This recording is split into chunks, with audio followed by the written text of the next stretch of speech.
To a 21-year-old in West Phoenix being indicted on 3 counts of child sex trafficking. The victim in this case, a 16-year-old girl. The Maricopa County Attorney's office says the girl was found in an area being called the Blade, and apparently that's a hot spot in central Phoenix known for prostitution and sex trafficking.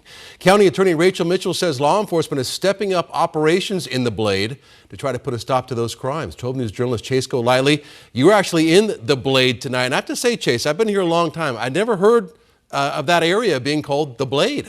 Me neither, Troy, but apparently the Blade is a 3-mile stretch along 27th Avenue from Indian School to Northern, just west of the I-17 there. It's also in the same area as Grand Canyon University. Now complaints from GCU and from neighbors are causing law enforcement to ramp up operations in that area.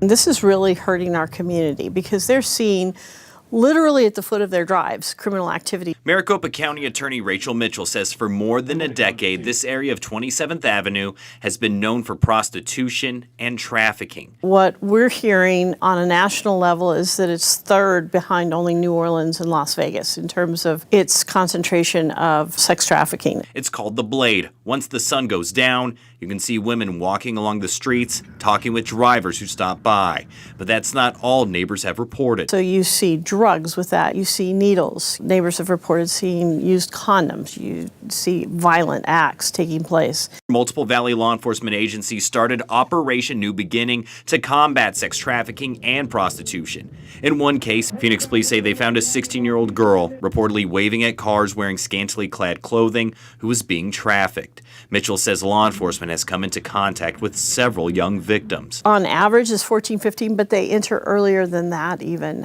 13, 12. It's just incredible to even contemplate. In this case, arrest documents report the 16-year-old victim had condoms and a room key to a nearby motel. The name that room was reportedly under, 21-year-old Camarion Reynolds. He was arrested and indicted on 3 counts of child sex trafficking. Arrest documents claim he admitted to renting the hotel room for the victim and knew she was prostituting herself. Mitchell says her office has prosecutors that specialize in sex trafficking to not only go after the criminals, but also help victims.